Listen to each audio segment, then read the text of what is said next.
नमस्कार, स्वागत है आप सभी का आज की इस ऑनलाइन क्लास में। आज हम पढ़ने वाले हैं बल और गति का पार्ट 2।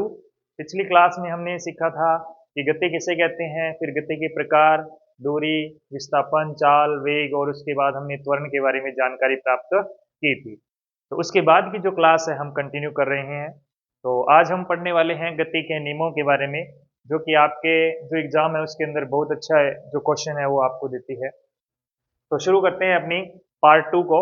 और ये जो क्लास है आपकी बेसिकली फर्स्ट ग्रेड को डेडिकेटेड है, और इसी के साथ में थर्ड ग्रेड और फोर्थ ग्रेड के जो स्टूडेंट्स हैं वो भी इस क्लास को देख सकते हैं। तो शुरू कर रहे हैं अपने बल और गति के नियमों का पार्ट 2।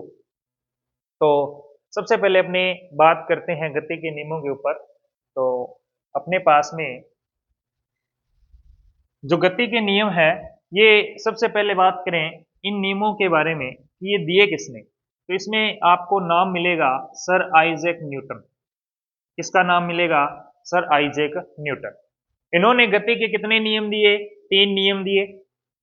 और इन्होंने अपनी पुस्तक प्रिंसिपिया में ये डाटा जो है वो लिखा। किसने लिखा? सर आइजैक न्यूटन ने। कितने नियम हैं? 3। किस पुस्तक में लिखे हुए हैं? प्रिंसिपिया पुस्तक के अंदर लिखे हुए हैं। ठीक है। इन्होंने किस पे शोध किया था? इन्होंने, एक वैज्ञानिक है गैलीलियो गैलीली, गैलीलियो गैलीली। तो इनकी जो रिसर्च पेपर था, उसी रिसर्च पेपर से गति के जो नियम है वो बनाए थे। ऑलमोस्ट जो नियम है, जो पहला नियम है वो किसकी देन है? गैलीलियो गैलीली की देन है। तो ये बात आपने याद रखनी है। लेकिन अपने बुक्स वगैरह में सभी में अपने एक ही नाम जानते हैं।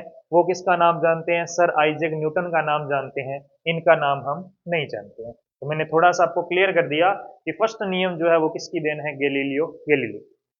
अब अपने शुरू करते हैं गति का पहला नियम। तो पहला नियम पढ़ने के लिए सबसे पहले अपने को एक शब्द को जानना पड़ेगा, और वो शब्द है जड़त्व या इनर्शिया। इंग्लिश में क्या बोलेंगे? इनर्शिया। हिंदी में क्या कहते हैं? जड़त्व। तो ये इनर्शिया या जड़त्व क्या है? तो ये सिंपल सा अपने किस शब्द से बना है? जड़ता शब्द से बना है। और इसका मतलब होता है विरोध करना। मतलब क्या होता है? विरोध करना। तो इस जड़त्व शब्द का मतलब क्या हुआ कि ये किसी भी परिवर्तन का क्या करेगा? विरोध करेगा।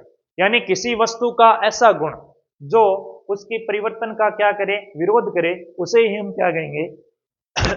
उसे ही हम क्या कहेंगे? जड़त्व कहेंगे। उसे ही हम क्या कहेंगे? जड़त्व। यानी कि स्थिति में परिवर्तन का विरोध करने वाले गुण को करने वाले गुण को क्या कहते हैं? जड़त्व कहते हैं। बात समझ गए होंगे।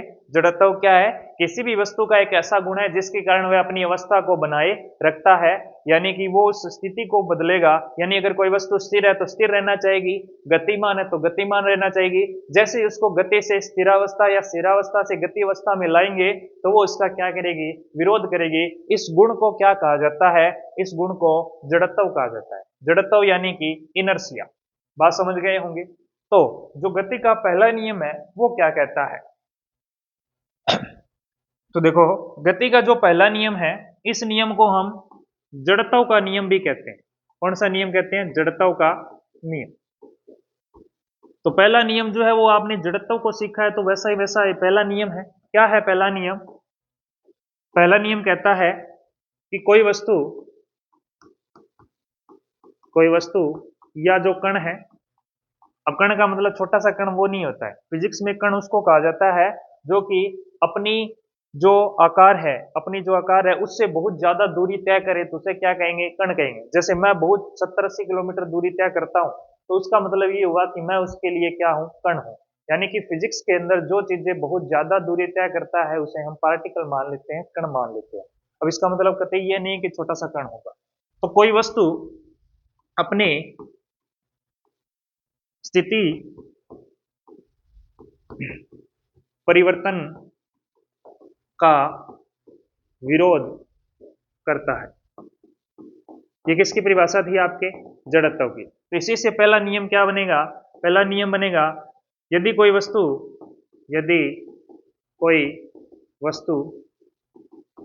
स्थिर है तो स्थिर रहेगी,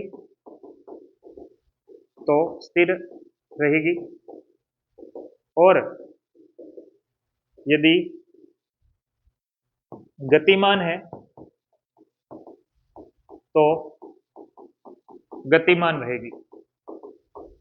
यानी गति का पहला नियम क्या कहता है कि यदि कोई वस्तु स्थिर है तो स्थिर रहेगी, गतिमान है तो गतिमान रहेगी। कब तक? जब तक कि कोई बाह्य बल न लगाया जाए, कोई बाह्य बल ना लगाया जाए। इसको उदाहरण से अच्छे से क्लियर करते हैं। क्या कह रहा है? यदि कोई वस्तु स्थिर है तो स्थिर रहना चाहेगी, गतिमान है तो गतिमान रहना चाहेगी, जब तक कि उस पर कोई बाह्य बल न लगाया जाए। अब इसका मतलब ये हुआ कि जैसे इसको आपने फील किया है अपनी लाइफ में, बहुत ज्यादा इसको फील किया है। देखो साइंस जो है वो आपकी लाइफ के अंदर सारी जगह यूज होती है। हर एक कंसेप्ट जो आपके जनरल साइंस में आता है वो हर जगह आपके काम आता है, लेकिन अपने क्या करते हैं, उसको फील नहीं करते हैं, है ना। तो जब अपने फील करने लग जाएंगे तो सारी चीजें अपने को आने लग जाएगी। देखो गति का पहला नियम आप डेली जो है आपके जो है लाइफ के अंदर यूज होता है। कहाँ यूज होता है? आपने क्या किया, कोई भी वाहन है या कोई गाड़ी है, कोई बाइक है, उसके अंदर क्या की, सवारी की। यानी कि बस है उसके अंदर सवारी की या बाइक पर सवारी की, तो आपने क्या किया, सवारी की। तो आपको दो चीजें जरूर आपको फील की होगी या अनुभव की होगी। वो क्या है कि जब एकदम से गाड़ी चलना स्टार्ट हो, भाई मान लो एक अचानक से क्लिप छोड़ दे तो गाड़ी क्या एकदम से भागेगी, तो अपना शरीर क्या था, रेस्ट पे था। क्या था? रेस्ट पे। जैसे ही एकदम से गाड़ी चलती है अपने को धक्का लगता है, कहाँ लगता है? पीछे की ओर धक्का लगता है कि नहीं लगता? बोलो। तो धक्का जो लगता है ना वो किसके कारण लगता है? गति का पहला नियम के कारण। क्या कहता है कंसेप्ट है कि वस्तु स्थिर है तो स्थिर रहना चाहिए। तो वो आपका शरीर जो है, गाड़ी तो एकदम से चल ली लेकिन आपका शरीर जो है वो स्थिर रहना चाहता है, इसलिए आपको पीछे की ओर क्या लगता है जी, धक्का लगता है। और ऐसे ही मान लो अचानक से बस चल रही है, एकदम से अचानक से आगे कुछ आ जाए, कुत्ता आगे मान लो, तो वो अचानक से ब्रेक लगाती है तो आप कहाँ जाते हो? आगे की तरफ आपको बहुत ज्यादा क्या लगता है, जोर से धक्का लगता है। तो वो आगे की तरफ धक्का क्यों लगा? क्योंकि बस के अंदर आप बैठे थे, आपकी बॉडी जो है, शरीर जो है वो धीरे धीरे बस के साथ में क्या आ गई, गति में आ गई। जैसे ही उसने ब्रेक लगाई बस तो एकदम से रुक गई, लेकिन आपका शरीर क्या करता रहा, गति करता रहा, इसलिए आप कहाँ चले जाते हो, आगे वाले की सीट पे चले जाते हो। तो ये जो आपके हैं बस के अंदर आपको आगे या पीछे की ओर धक्का लगना है, या कंबल जो होता है उसके अंदर मिट्टी है, यानी आजकल जो आंधियों का मौसम आने वाला ही है, तो आंधी चलेगी तो रोज आपकी मिट्टी जो है वो भर जाएगी, उसको आपने कंबल को क्या करना है, मिट्टी उसमें से बाहर निकालनी है। तो कंबल को क्या करते हैं, जोर से उसको गति करवाते हैं। उससे क्या होता है कि कंबल में से जो मिट्टी के कण है वो क्या कर रहना चाहेंगे, वो आपके आपके स्थिर रहना चाहेंगे। इस वजह से वो मिट्टी सारी की सारी नीचे आ जाती है। ऐसे ही फल जो गिरते हैं वो सारे सारे गति के पहले नियम के अनुसार क्या है, नीचे गिरते हैं। तो ये बात आपके क्लियर हो गई होगी कि गति का पहला नियम क्या है, और आपकी लाइफ में हर जगह ये काम में आता है। और इसका एक चीज और याद रखना, गति का पहला नियम जो है वो बल की क्या देता है, परिभाषा। बल की परिभाषा देता है। किसकी परिभाषा देता है? बल की। दूसरी बात याद रखना, ये बल की गुणात्मक मात्रा बताता है। गुणात्मक मात्रा को क्या करता है, बताता है। ये दो चीजें आपने याद रखनी है। बल की परिभाषा कौन से नियम से मिलती है?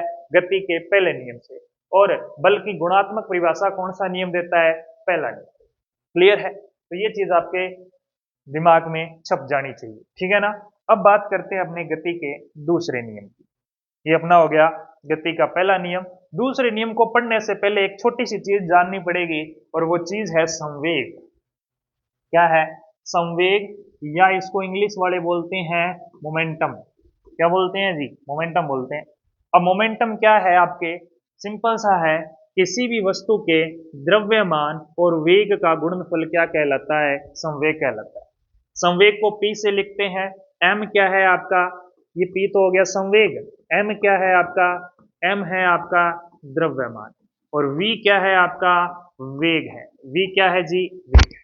क्लियर है ये बात? अब एक चीज छोटा सा एग्जांपल लेके समझ लेते हैं संवेग को। जैसे मैंने कहा 10 किलोग्राम की कोई वस्तु है या खिलौना गाड़ी है, वो 20 मीटर प्रति सेकंड की स्पीड से भाग रही है। सिर्फ आइडिया लगाया आपने, सिर्फ एक क्वेश्चन बनाना है। ये आपका द्रव्यमान हो गया एम, और ये हो गया वेग वी। तो मैं कहूं इसका संवेग कितना होगा, तो आपको कुछ नहीं करना, P बराबर एम वी। एम कितना है 10, वी कितना है 20, कितना आ गया 200। अब 200 तो आ गया, अब इसके आगे क्या लगाना है, मात्रक। तो मात्रक यहीं से देखो मैं बता देता हूं कैसे बनेगा। मात्रक कैसे बनता है देखो, एम क्या है, द्रव्यमान है, द्रव्यमान का क्या होता है किलोग्राम। अपने पहली पहली वीडियो के अंदर ये सीखा था। अगर किसी ने पहला वीडियो नहीं देखा है जिसके अंदर मैंने सिलेबस डिस्कस किया है, तो वो वीडियो जरूर देख ले, क्योंकि ये चीज जो है वो मैंने यहाँ पे क्लियर की थी। तो मात्रक जो द्रव्यमान का क्या है किलोग्राम, गुणा में क्या है वेग, वेग का मात्रक क्या होता है मीटर प्रति सेकंड होता है, मीटर प्रति सेकंड। तो किलोग्राम मीटर प्रति सेकंड किसका मात्रक होता है, संवेग का। और एक बेहतरीन जानकारी ये कि ये जो है आरपीएससी ने फर्स्ट ग्रेड के अंदर क्वेश्चन पूछ रखा है कि इसका मात्रक क्या होता है। तो याद रखना, मात्रक होता है किलोग्राम मीटर प्रति सेकंड। तो यहाँ क्या लगा दोगे, किलोग्राम मीटर प्रति सेकंड। क्लियर है, तो ये होता है आपका संवेग। अब बात करते हैं अपनी नेक्स्ट। देखो P बराबर सीधा सीधा क्या करना है, द्रव्यमान और वेग का गुणा कर दो और वही आपका संवेग है। ठीक, अब यहां से एक छोटा सा क्वेश्चन और बता देता हूं। पिछली बार आरपीएससी ने एक पैटर्न थोड़ा सा चेंज किया था। जैसे मान लो संवेग पे ही मैं क्वेश्चन अप्लाई करता हूं, P बराबर एम वी। P बराबर क्या है, एम वी है। P संवेग है, M द्रव्यमान, V वेग है। उसने 4 ऑप्शन दिए थे कि इनमें से किस में संवेग सबसे ज्यादा होगा। जैसे मैं 4 ऑप्शन ले रहा हूं, मैंने कहा 2m 3v, 2m v, v 9v, हाँ सॉरी m आएगा यहाँ पे, और इधर ले लिया मैंने 3m और इधर ले लिया 4m, ऐसे करके दे दिया।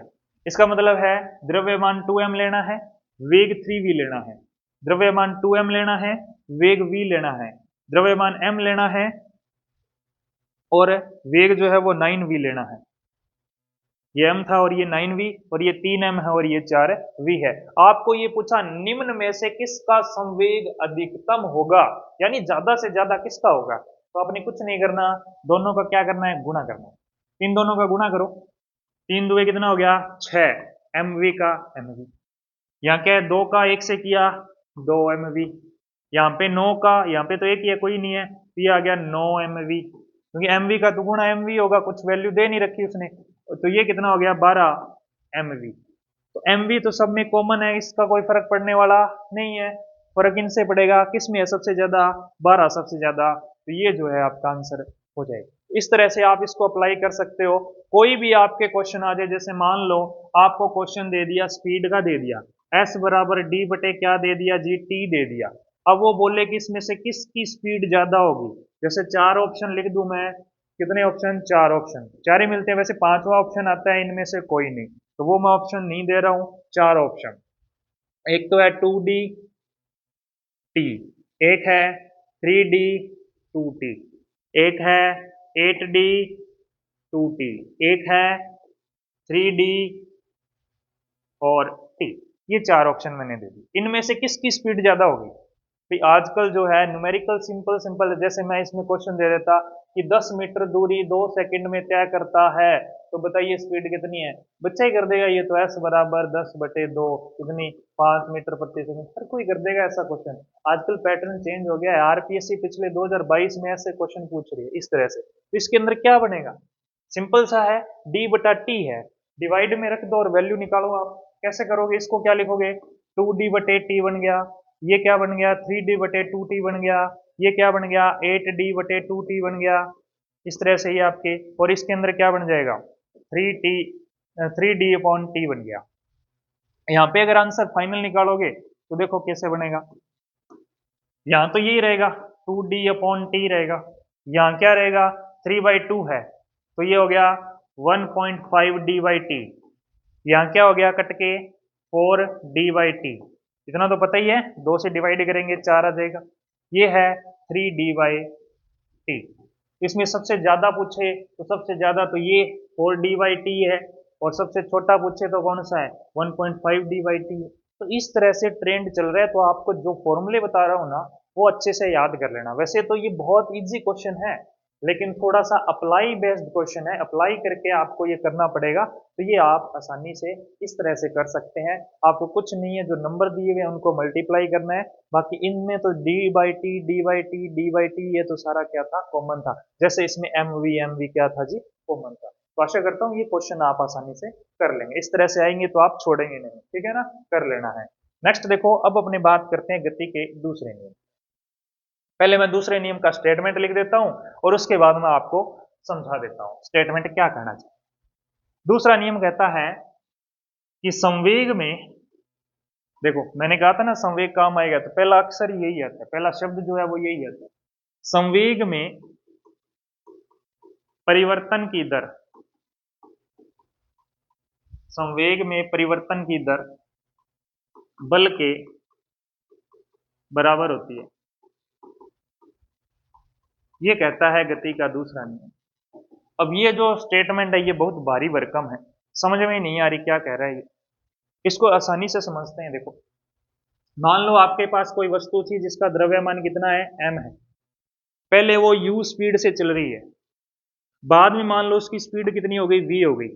मैंने u भी क्यों लिया, क्योंकि पहले कुछ और थी, जैसे 5 थी बाद में 10 हो गई, तो अलग अलग दिखाना पड़ेगा, इसलिए मैंने एक को u लिखा, एक को क्या लिखा, v लिखा। अब यहाँ पे मैंने लिखा है संवेग में परिवर्तन। परिवर्तन कब होगा, जब आपके पास में दो संवेग होंगे। परिवर्तन का मतलब बड़े वाले में से छोटे वाला क्या करना होता है, घटाना होता है। तो अब देखो यहाँ पे संवेग क्या बनेगा, ये आपकी पहली कंडीशन है और ये आपकी बाद की कंडीशन है। पहले की कंडीशन में संवेग क्या आएगा, P बराबर क्या होता है, mv। अभी मैंने बताया था P बराबर क्या होता है, mv।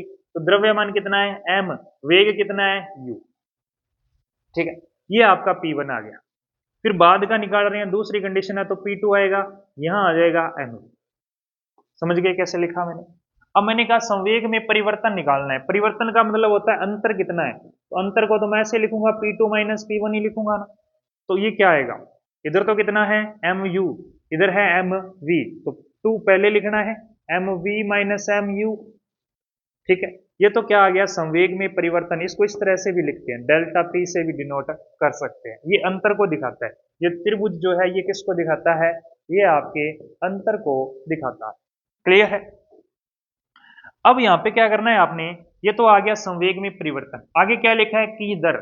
लास्ट वीडियो जो मैंने आपको करवाया उसमें त्वरण पढ़ाया, तब आपको बताया था जब भी दर शब्द आए ना तो बटे में क्या लगा देना है, समय लगा देना है। तो यहाँ पे क्या करना है, संवेग में परिवर्तन कितना आया, P2 माइनस P1, और बटे में क्या लगा दो, टाइम।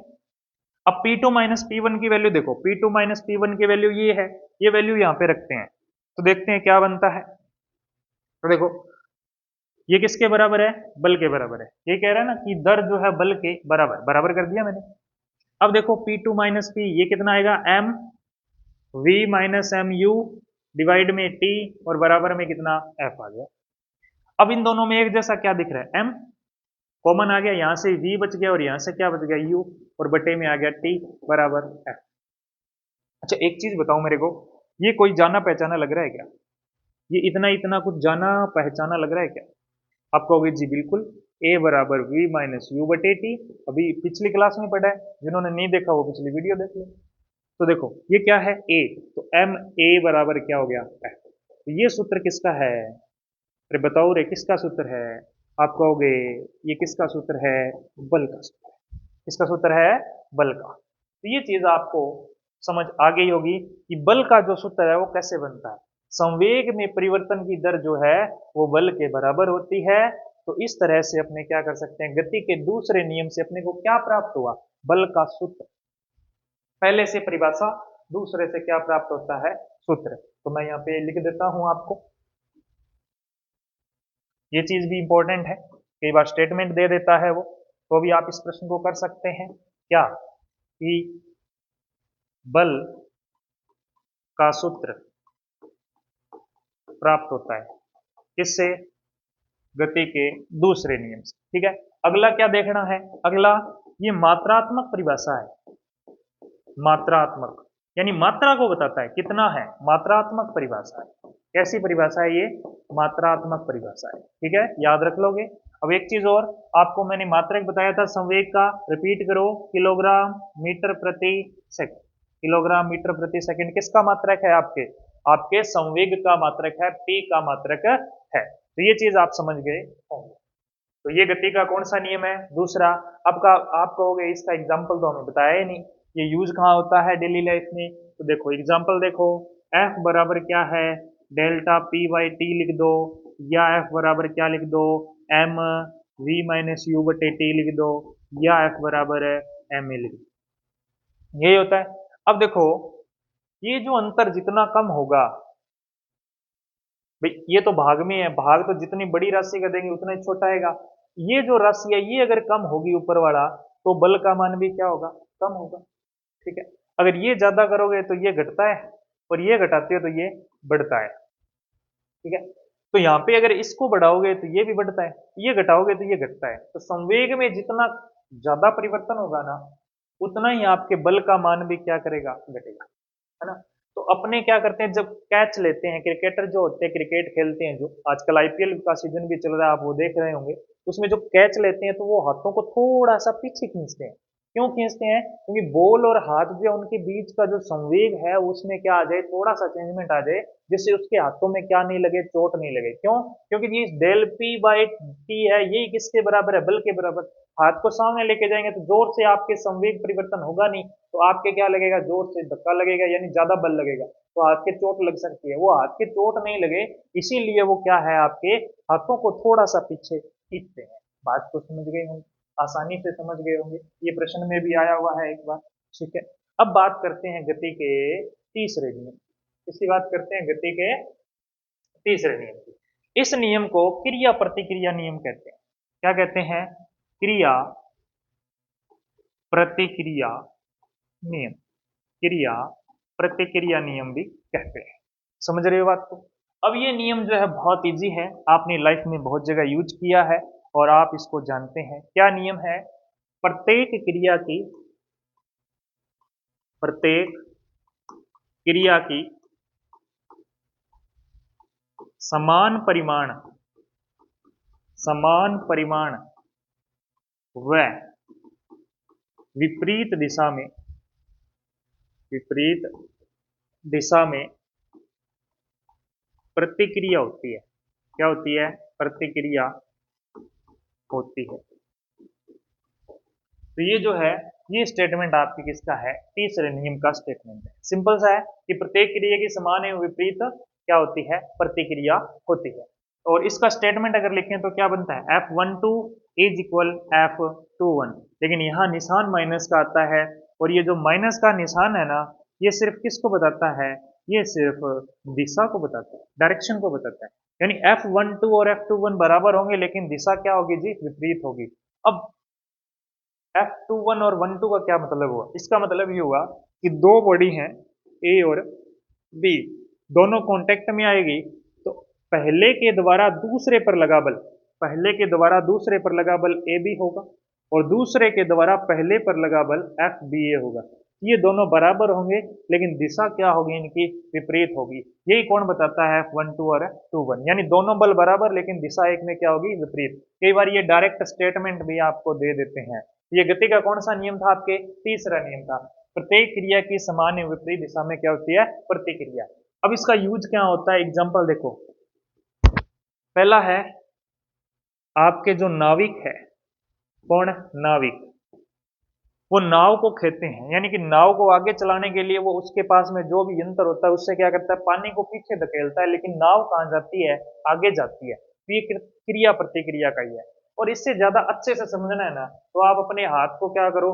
जोर से दीवार के मारो। आप जितने जोर से मारोगे आपकी उतनी जोर से लगेगी, कारण आपने क्रिया की, उधर से प्रतिक्रिया। समझ रहे हो ना बात को? इससे ज्यादा एग्जाम्पल क्या हो सकता है ना? अपनी लाइफ में बहुत ज्यादा जगह ये यूज होता है। आप इससे अच्छा है ये है कि आप जब चलते हो तो अपने पैरों के जो पंजे हैं उनको कहाँ करते हो? पीछे की तरफ धकेलते हो, लेकिन आप जाते कहाँ हो? आगे। ये क्रिया प्रतिक्रिया, यानी क्रिया करते हो, विपरीत दिशा में प्रतिक्रिया होती है। इस नियम की सहायता से हम अपने लाइफ के बहुत सारे कार्य हैं वो कर पाते हैं। यानी अगर ये नहीं होता तो आपने बहुत सारे कार्य नहीं कर पाते, है ना? तो ये समझ गए होंगे, प्रत्येक क्रिया की समान एवं विपरीत दिशा में क्या होती है? प्रतिक्रिया होती है। आगे जो है अपने पास में बात आती है किसकी? बल की। देखो ऑलमोस्ट बातें तो बल के बारे में आप जान चुके हैं कि बल जो है वो क्या है? अपने पहले नियम में सीखा था कि प्रत्येक जो वस्तु है वो अपनी स्थिति में बने रहती है, यानी गति का विरोध करती है, या स्थिर है तो स्थिर रहेगी, गतिमान है तो गतिमान रहेगी, कब तक, जब तक कि उस पर बल न लगाए। यानी इसका सीधा सीधा मतलब है कि वस्तु को गति में लाने के लिए या गति में आई हुई वस्तु को रोकने के लिए जिस कारक की आवश्यकता होती है उसे ही हम क्या कहते हैं, बल या फोर्स कहते हैं। बल या इंग्लिश वाले इसको क्या कहते हैं, फोर्स कहते हैं। क्या कहते हैं, फोर्स। क्लियर है ना। ये तो हो गई इसकी सिंपल सी परिभाषा। अब इसका सूत्र अपने को काम में रखना है, याद रखना है, काम में लेना है। F बराबर ma, ये आपके काम की चीज है, यही आपके काम की चीज है, परिभाषा कोई नहीं पूछता है, ठीक है ना। तो F बराबर क्या है, ma। इससे एक परिभाषा ये भी कह सकते हो, द्रव्यमान और त्वरण का गुणनफल क्या कहलाता है, आपके बल कहलाता है। इसके अलावा इसका अगला जो पॉइंट है वो है मात्रक। मात्रक इंपॉर्टेंट है। मात्रक में आपको कई जगह लिखा हुआ मिलेगा, क्या लिखा हुआ मिलेगा, न्यूटन। न्यूटन किसका मात्रक है, बल का मात्रक है। किसका मात्रक है, बल का। इसके अलावा कई बार पेपर में इसकी जगह क्या लिखा हुआ मिलेगा आपको, किलोग्राम मीटर पर सेकंड स्क्वायर, ये भी लिखा हुआ मिलता है। अब ये कैसे बना, यहीं से बना है, द्रव्यमान का किलोग्राम और त्वरण का मीटर प्रति सेकंड स्क्वायर, ये पढ़ा था आपने। तो ये किसका मात्रक हो गया जी, आपके बल का ही मात्रक है। ये कौन सा मात्रक है, एसआई मात्रक है। कई बार एसआई जो है इसी को अपने क्या कहते हैं, एमकेएस भी कहते हैं। कई बार वो एसआई लिख देता है, कई बार वो एमकेएस लिख देता है, कई बार वो सीजीएस भी पूछ लेता है। उसका मन किया अरे सीजीएस पूछ लेते हैं, एमकेएस एसआई तो रट रखा है उन्होंने, सीजीएस पूछ लेते हैं, तो कोई दिक्कत वाली बात नहीं है। सीजीएस मात्रक जो होता है बल का, वो होता है जी डाइन। क्या होता है, डाइन। और ये नाम सुनते डर तो नहीं लग रहा ना, कोई दिक्कत वाली बात नहीं है, डाइन। अब मैं बता देता हूं कि 1 न्यूटन में कितनी डाइन होती है। देखो 1 न्यूटन में 10 की पावर 5 डाइन होती है। खतरनाक है ना। 1 न्यूटन में 10 की पावर कितनी, 5 डाइन है। ये मात्रक छोटा है और ये मात्रक बड़ा होता है। तो ये संबंध भी आपने क्या रखना है, याद रखना है। पेपर में पूछ लेते हैं कई बार डायरेक्ट कि 1 न्यूटन जो है वो कितनी डाइन के बराबर होता है। तो डाइन जो है वो आपके सीजीएस मात्रक है। इसके अलावा सीजीएस मात्रक में एक चीज और भी लिख सकते हो, क्या लिख सकते हो, डाइन किसके बराबर है, ग्राम सेंटीमीटर पर सेकंड स्क्वायर के बराबर है। ये भी आप इसको लिख सकते हो। तो ये सारे मात्रक किसके हैं, बल के। ये अपने को याद रखने हैं। नेक्स्ट देखो और क्या याद रखना है, अगला याद रखना है प्रकृति के मूल बलों के बारे में। प्रकृति के मूल बल। प्रकृति में कितने मूल बल हैं, अगर मैं आपसे पूछूं कि मूल बल कितने हैं। वैसे तो बल बहुत सारे हैं, इतने नाम हैं बलों के कि अपने सारे पढ़ ही ना पाए, है ना। तो बल जो है, मूल बल जो है ना, वो आपकी प्रकृति में कितने हैं, 4 ही हैं। कितने हैं, 4। कौन कौन से, एक तो है आपके गुरुत्वाकर्षण। कौन सा है, गुरुत्वाकर्षण। दूसरा है आपके नाभिकीय बल।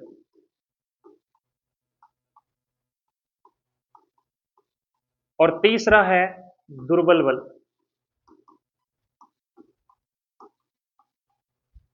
और चौथा जो है वो है विद्युत चुंबकीय बल। ये 4 बल जो है ये मूल बल कहलाते हैं। कौन कौन से, पहला कौन सा, गुरुत्वीय। दूसरा कौन सा है, नाभिकीय। तीसरा दुर्बल, अगला विद्युत चुंबकीय। चलो जी, नाम तो जान लिए। अब अगर पेपर में आ जाए, ये 4 ही ऑप्शन होंगे, निम्न में से दुर्बल बल कौन सा है, निम्न में से दुर्बल बल कौन सा है। आपके माइंड में आएगा कि दुर्बल लिख ही रखा है कि ये दुर्बल होगा, लेकिन ये दुर्बल नहीं है। सबसे दुर्बल इनमें से, सबसे वीक जो फोर्स है वो होता है गुरुत्वाकर्षण, यानी कि ये सबसे क्या है, दुर्बल है। सबसे क्या है, दुर्बल बल है। अगर मैं पूछूं सबसे शक्तिशाली कौन सा है, तो सबसे शक्तिशाली है नाभिकीय बल। ये क्या है, सबसे शक्तिशाली। ये डाटा भी आपने याद रखना है। सबसे वीक फोर्स ग्रेविटेशनल, सबसे स्ट्रॉन्ग कौन सा है, न्यूक्लियर फोर्स। वैसे ये दोनों न्यूक्लियर ही हैं, लेकिन एक तो थोड़ी ज्यादा रेंज तक काम करता है, एक थोड़ी कम रेंज तक काम करता है। वैसे इसको दुर्बल बल ही कहा जाता है, इसको नाभिकीय बल सबसे स्ट्रॉन्ग, नाभिकीय सबसे दुर्बल कौन सा है, गुरुत्वाकर्षण बल है। तो ये चार बल जो है वो कौन से बल है, मूल बल हैं, तो इनको अच्छे से याद रखना है। तो ये अपने बल के बारे में सामान्य जानकारी अपने प्राप्त की है। नेक्स्ट देखते हैं अपने बलों के अन्य प्रकारों के बारे में। अब मैं बल के जो जो प्रकार आपके जो पेपर के लायक हैं वो सारे बता देता हूँ। सारे का मतलब है कि दुनिया में जितने हैं वो सारे नहीं, जो जो आपके काम के हैं वो अपने देख लेते हैं। तो सबसे पहले अपनी शुरुआत करते हैं उसी दुर्बल बल से। कौन सा था, मूल बलों में था ना गुरुत्वाकर्षण। कौन सा, गुरुत्वाकर्षण। और इस बल की खोज उसी बंदे ने की जो भौतिकी के जनक हैं और जिन्होंने गति के नियम दिए। कौन, सर आइजैक न्यूटन। न्यूटन एक ऐसे वैज्ञानिक हैं जो भौतिक विज्ञान के अंदर हर ब्रांच में मिलेंगे। भौतिक विज्ञान की जितनी भी शाखाएं हैं ना उन सब में मिल जाएंगे, है ना। तो देखो गुरुत्वाकर्षण की खोज किसने की, न्यूटन ने की। अब गुरुत्वाकर्षण क्या होता है, गुरुत्वाकर्षण के अंदर एक अच्छा सा प्रश्न आपके आरपीएससी ने भी पूछ रखा है, वो भी अपने सॉल्व करेंगे। तो देखो गुरुत्वाकर्षण क्या है कि मान लो कोई भी दो पिंड हैं, एक ये रहा और एक पिंड मेरे पास ये। कोई भी दो वस्तु ले लो, दो पिंड ले लो। एक का द्रव्यमान मैंने m1 ले लिया और एक का द्रव्यमान मैंने क्या ले लिया, m2 ले लिया। तो गुरुत्वाकर्षण क्या है, दो पिंड जो है वो एक दूसरे को क्या करते हैं, आकर्षित करते हैं। क्या करते हैं, एक दूसरे को अपनी तरफ खींचते हैं। तो अपनी तरफ जो खींचने वाला जो बल है ना उसी को हम कौन सा बल कहते हैं, गुरुत्वाकर्षण बल कहते हैं। समझ गए बात, यानी ये इसको अपनी तरफ खींचेगा और ये इसको अपनी तरफ खींचेगा। यहां से एक बात ये याद रखनी है क्या, कि ये हमेशा किस प्रकृति का होगा, ये हमेशा आकर्षण प्रकृति का होगा, इसमें प्रतिकर्षण उपस्थित नहीं होगा। कैसी प्रकृति है इसकी, आकर्षण प्रकृति। ये चीज आपने याद रखनी है। अब ये गुरुत्वाकर्षण की परिभाषा समझ आ गई, यानी कोई भी दो पिंड है वो ब्रह्मांड में अब एक दूसरे को अपनी ओर आकर्षित करते हैं, इसे ही हम क्या कहते हैं, गुरुत्वाकर्षण कहते हैं। अब यहां बात आती है कि गुरुत्वाकर्षण बल जो है उसका जो सूत्र है वो क्या है। तो गुरुत्वाकर्षण बल का जो सूत्र होता है वो होता है F बराबर जी m1 m2 बटे r स्क्वायर। ये आपके किसका सूत्र है, गुरुत्वाकर्षण बल का सूत्र है। अब यहाँ m1 पहले का द्रव्यमान, जैसे मान लो इसका 50 किलोग्राम दे दिया मैंने और इसका 100 किलोग्राम दे दिया मैंने, तो इस तरह से ये m1 m2 आ गया। ये m1 का मान है और ये किसका मान है, m2 का मान है। और बीच r स्क्वायर क्या है, r क्या है, इन दोनों के केंद्रों के बीच की दूरी है। इन दोनों के केंद्रों के बीच की क्या है, दूरी, डिस्टेंस है। और g क्या है, गुरुत्वीय नियतांक है। g क्या है, गुरुत्वाकर्षण गुरुत्वाकर्षण नियतांक है। और इसका मान फिक्स होता है, जो भी नियतांक होता है उसका मान क्या रहता है जी, फिक्स रहता है। और इसका जो मान है वो होता है 6.67 इंटू 10 की power -11 newton metre square upon kilogram. इसका मात्रक भी याद रखना है। जी जो है वो गुरुत्वाकर्षण नियतांक है जिसका मान 6.67 into 10 to power -11 newton metre square upon kilogram square होती है। ठीक है ना, ये चीज आपने याद रखनी है। डायरेक्ट वैल्यू भी पूछ लेते हैं कई बार। तो ये सूत्र किसका है, गुरुत्वाकर्षण बल का सूत्र है। तो ये चीज आप याद रखेंगे। अब यहां से कुछ चीजें मैं क्लियर कर देता हूं, कई बार यहां से डायरेक्ट क्वेश्चन आ जाता है। क्वेश्चन जो डायरेक्ट क्या आता है कि इनमें से आपके चेंजमेंट का क्वेश्चन आ जाता है। चेंजमेंट यानी अगर दूरी बढ़ा दें तो बल पे क्या प्रभाव पड़ेगा, या द्रव्यमान बढ़ा दें तो क्या प्रभाव पड़ेगा। तो यहां से दो चीजें याद रखना, बल जो है वो समानुपाती होता है दोनों के द्रव्यमानों के गुणनफल के। समानुपाती का मतलब क्या होता है, समानुपाती का मतलब क्या है, इसका मतलब सीधा सीधा ये है, समानुपाती का मतलब है कि समान अनुपात में है, इसको बढ़ाओगे तो ये भी बढ़ेगा। यानी कि m1 या m2 में से दोनों में से कोई एक या दोनों को बढ़ाओगे ना तो f का मान भी क्या है, डायरेक्ट बढ़ेगा। और f जो है वो व्युत्क्रमानुपाती होती है r स्क्वायर की। इसका मतलब ये हुआ कि ये जो है ये व्युत उल्टा चलेगा, ये क्या चलेगा, उल्टा। व्युत्क्रम का मतलब होता है उल्टा, यानी कि r बढ़ाओगे तो f क्या होगा, घटेगा। r घटाओगे तो f क्या होगा, बढ़ेगा। लेकिन यह मामला सीधा ही था, अगर m1 m2 को बढ़ाओगे तो f भी बढ़ेगा, अगर घटाओगे तो एफ भी घटेगा। तो यहां से डायरेक्ट क्वेश्चन आता है कि जो m1 है या m2 है, दोनों का द्रव्यमान बढ़ाया जाए तो बल क्या हो जाएगा, या दोनों के बीच की दूरी को दुगनी कर दें, आधी कर दें, तीन गुनी कर दें, तो उसके हिसाब से ये जो है, ये कंसेप्ट जो है आपने याद रखना। तो बात समझ में आ गई होगी कि गुरुत्वाकर्षण बल क्या चीज है। उसके बाद में कुछ छोटे छोटे बल हैं, कुछ के सूत्र हैं, कुछ के सूत्र नहीं है, सीधे नाम नाम अपने को याद करने हैं, ज्यादा कुछ उसके अंदर नहीं है। अगला जो बल आता है, पहला गुरुत्वाकर्षण बल हो गया। दूसरा जो बल आता है वो आपके आता है पेशीय बल। कौन सा बल? पेशीय बल। पेशीय बल कौन सा होता है? मांस पेशियों के द्वारा लगाया गया बल पेशीय बल होता है। इसके ऊपर कोई ज्यादा बड़ा क्वेश्चन कुछ नहीं बनता है, आपके थर्ड ग्रेड के लाइक क्वेश्चन है ये, कि निम्न में से कौन सा पेशीय बल है? बाल्टी उठाना है, या इस तरह से कुछ एग्जाम्पल आपको दे देगा कि कोई भी हाथों से अगर कोई वस्तु उठा रही है तो वो कौन सा बल होगा? पेशीय बल। जैसे बैलों के द्वारा गाड़ी को खींचना, ये भी पेशीय बल है, ठीक है ना। इसका सिर्फ एग्जाम्पल पे क्वेश्चन आता है और कोई भी क्वेश्चन इसके अंदर नहीं आता है। अगला जो बल है आपके वो है विद्युतीय बल, या विद्युत बल बोल दो। और ये जो विद्युतीय बल का सूत्र दिया था, ये एक वैज्ञानिक का नाम है कूलाम। किसने दिया था? कूलाम ने दिया था। और आपको पता होगा कि आवेश का मात्रक भी क्या होता है? कूलाम होता है। तो इसका जो सूत्र है वो भी सीधा सीधा जैसे गुरुत्वाकर्षण वाला था ना, वैसा वैसा ही है, कुछ थोड़ा सा चेंजमेंट है बस। F बराबर के Q1 Q2 बटे आर स्क्वायर। देखो ये नियतांक आ गया आपके, Q1 Q2 की जगह वहां पे M1 M2 था, और दूरी की तो दूरी पड़ी है यहाँ पे। यहाँ पे क्या कहता है कि दो आवेश हैं Q1 और Q2, इन दोनों के बीच की दूरी कितनी? R। तो उसके बीच में लगने वाला बल इस सूत्र से दिया जाएगा। यहाँ से ज्यादा कोई क्वेश्चन नहीं आएगा, सिर्फ इसका क्या पूछा जाता है? सूत्र पूछा जाता है या मात्रक पूछा जाता है। और ये नियम किसने दिया था? कूलाम ने दिया था। ये चीज आप याद रखेंगे। चौथा जो है वो है श्यान बल। कौन सा बल? श्यान बल। श्यान बल कौन सा होता है? पानी की दो परतों के बीच में लगने वाला जो बल है उसको क्या कहेंगे हम? श्यान बल कहेंगे। क्या कहेंगे? श्यान बल। यानी पानी की दो परतें है ना, उनके बीच में कुछ एक बल लगता है, उसको कौन सा बल कहेंगे? श्यान बल कहेंगे। बस इसके अंदर इतना ही काम की चीज है। अगला है, यानी कि पानी या कह सकते हो तरलों की परत के बीच, परत के बीच। अगला जो बल है आपके वो है आपके पास में नाभिकीय बल। इसका भी सिर्फ आपने परिभाषा ही याद रखनी है कि दो नाभिकों के बीच में लगने वाले बल को क्या कहते हैं? नाभिकीय बल कहते हैं। इसके बारे में हम चर्चा करेंगे जब अपने परमाणु पढ़ेंगे, अणु पढ़ेंगे, उस समय इसके बारे में खूब चर्चा करेंगे, ठीक है ना। अगला है घर्षण बल। कौन सा बल? घर्षण बल, यानी फ्रिक्शनल फोर्स। घर्षण बल क्या है? घर्षण बल है दो सतहों के मध्य लगने वाला बल। जैसे आपने बाइक चला रहे हो, एकदम से ब्रेक लगाते हो, तो सड़क और टायर के बीच में क्या होता है? घर्षण पैदा होता है, उसकी वजह से वो गाड़ी जो है वो रुक जाती है। यानी टायर और सड़क की दो सतह है, तो उन सतहों के बीच में जो बल लग रहा है उसे ही हम क्या कहते हैं? घर्षण बल।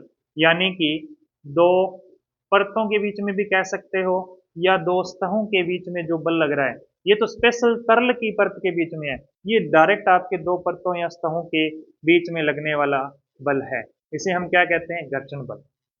अब घर्षण बल से थोड़े से क्वेश्चन आपके अच्छे बनते हैं। तो घर्षण बल जो है वो आपके कौन कौन से टाइप का होता है? आगे इसके प्रकार भी हैं। एक तो होता है आपके स्थैतिक घर्षण। कौन सा होता है? स्थैतिक। एक होता है आपके लोटनिक, और एक होता है आपके सर्पी घर्षण। कौन सा होता है? सर्पी घर्षण, ठीक है। स्थिति का मतलब स्थिति के कारण जो घर्षण है, यानी कोई वस्तु सीधी रखी हुई, उसके ऊपर कोई दूसरी वस्तु सीधी रखी हुई है, तो इन दोनों के बीच में जो घर्षण लग रहा है, यानी यहाँ पे कोई भी गति नहीं होती है, यहाँ पे वस्तु के बीच में कोई भी गति नहीं हो रही। जैसे टेबल है, टेबल पे कोई वस्तु रखी हुई है, तो जैसे हाथ पे ये मार्कर रखा हुआ है ना, अब इस मार्कर और हाथ के बीच में जो घर्षण लग रहा है उसे हम क्या कहेंगे? स्थितिक घर्षण कहेंगे, स्थिति के कारण। सर्पी के अंदर क्या होता है कि कोई भी वस्तु जो है वो आपके इस तरह से प्लेन पे रखी होगी, जैसे ये मार्कर छोड़ूंगा तो नीचे जा रहा है, तो यहाँ पे जो इसके अंदर घर्षण लग रहा है ना, इस तरह से ये तो घूम के जा रहा है, लेकिन ये अगर ये वस्तु ऐसे फिसल के जाती तब ये कौन सा घर्षण लगता? सर्पी घर्षण लगता। अब ये लुढ़क के जा रही है, जैसे गेंद को लुढ़का दिया, तो लुढ़कने में जो घर्षण बल लगता है वो कौन सा है? लोटनी घर्षण। यहां से प्रश्न इनकी परिभाषा से न आके इनका क्रम पूछा जाता है। सबसे कम मान किसका होता है, सबसे ज्यादा किसका होता है, ये पूछा जाता है। स्टैटिक सबसे ज्यादा होता है, उससे कम आपके सर्पी होता है, और सबसे कम किसका मान होता है, लोटनिक का मान होता है। तो ये चीज आप याद रखेंगे, सबसे ज्यादा स्टैटिक, उससे कम सर्पी, और सबसे कम किसका होता है, लोटनिक घर्षण का मान होता है। तो ये आपके कुछ मैंने क्या बताया आपको, बलों के प्रकार बताए हैं जो आपके एग्जाम के पॉइंट ऑफ व्यू से कुछ इंपॉर्टेंट थे, है ना। अब आगे हम देखते हैं एक छोटा सा टॉपिक और है अपने पास में, दाब। क्या है, दाब है। दाब क्या होता है, सिंपल सा, दाब का एक सूत्र होता है P बराबर F/A। अब ये क्या लिख दिया मैंने, P तो है दाब, P तो क्या है, दाब है, F क्या है, बल है, और A क्या है, क्षेत्रफल। A क्या है, क्षेत्रफल है। तो एकांक क्षेत्रफल पर लगने वाले बल को ही क्या कहते हैं, दाब कहते हैं। परिभाषा लिखेंगे तो क्या लिखेंगे, एकांक क्षेत्रफल पर लगने वाला बल क्या कहलाता है, दाब कहलाता है। अगली बात दाब के बारे में, इसका क्या याद रखना है, मात्रक याद रखना है। क्या याद रखना है, मात्रक। और इसका मात्रक जो होता है वो होता है पास्कल। क्या होता है, पास्कल। या इसकी जगह क्या लिखा हुआ मिल सकता है, क्या लिखा हुआ मिल सकता है जी, इसकी जगह लिखा हुआ मिल सकता है, यहां से बनाएंगे अपने, न्यूटन बटे मीटर स्क्वायर। ये मात्रक भी किसका है, दाब का है। इसके अलावा क्या मिल सकता है, देखो बल का भी एक अपने पढ़ा था, क्या पढ़ा था, केजी मीटर पर सेकंड स्क्वायर, और बटे में क्या है, मीटर स्क्वायर। तो स्क्वायर से मीटर कट गया, तो केजी पर मीटर सेकंड स्क्वायर। इस तरह से भी प्रश्न आ सकता है। तो ये भी याद रखना है, ये भी याद रखना है, और ये भी याद रखना है। तीनों मात्रक आपके दाब के याद रखने हैं। सूत्र है P बराबर F/A। क्लियर। तो ये चीज आपको समझ आई हुई। एक बल मैंने आपको पढ़ाया नहीं, वो अब पढ़ाऊंगा, और उस बल का नाम है उत्प्लावकता बल। कौन सा बल है, उत्प्लावक, उत्प्लावन बोल सकते हो आप इसको, उत्प्लावन। कौन सा बल है, उत्प्लावन बल। इस सिद्धांत को समझने से पहले ये समझ लो। अब इसमें क्या है, जैसे मान लो ये कोई एक टैंक है, इस टैंक में क्या भर रखा है, मैंने पानी भर रखा है, वाटर H2O। क्लियर, पानी भर दिया। अब इसमें मैं क्या करूंगा, कोई भी लकड़ी का गुटका अगर इंसर्ट करवाता हूं, है ना, तो इसके ऊपर अगर ऊपर से दाब देके इसको नीचे छोड़ता हूं, तो नीचे से भी एक बल ऊपर की ओर लगता है, जिसके कारण वो ऊपर की ओर धक्का लगता है। जैसे आपने कई बार करके देखा होगा कि बाल्टी या कोई भी आपके पास में बर्तन है, उसको उल्टा अगर पानी में दबाया जाए तो ऊपर की तरफ एक दाब लगती है, एक बल लगता है। तो पानी की सतह है, या जो द्रव द्वारा वस्तु की सतह पर ऊपर की ओर लगने वाला बल, ऊपर की ओर लगने वाला बल क्या कहलाता है, उत्प्लावन बल कहलाता है। यानी पानी के अंदर कोई भी वस्तु को अगर दबाते हैं तो वो ऊपर की ओर धक्का लगता है ना, वो कौन सा बल है, उत्प्लावन बल है। उसी के ऊपर आपने सिद्धांत दिया किसने, आर्किमिडीज ने। किसने दिया, आर्किमिडीज ने। इनके पीछे ये स्टोरी भी आती है बुक में लिखी हुई कि ये बाथ टब के अंदर नहा रहे थे, यानी पानी के अंदर बैठे हुए थे, और उसी समय उनके दिमाग में आइडिया आया, और फिर यूरेका यूरेका कहते हुए गलियों में चले गए कि मैंने खोज लिया, मैंने खोज लिया। उसमें क्या खोजा कि जितना वस्तु जो उसके अंदर डुबो रहे हो ना, जो भी वस्तु उसके अंदर डाल रहे हो, उसका जितना भी भार है उसके बराबर ही वाटर जो है, पानी जो है वो बाहर आएगा।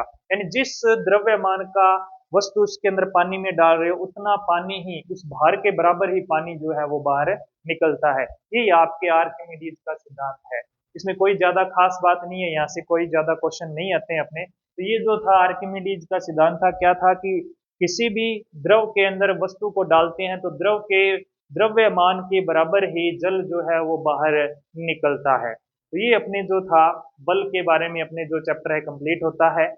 और इसके बारे में अगर आपका कोई भी डाउट, कोई भी समस्या, दिक्कत रहती है तो आप कमेंट बॉक्स में लिख सकते हैं। ये वीडियो आपको कैसी लगी ये भी आप कमेंट बॉक्स में लिखें।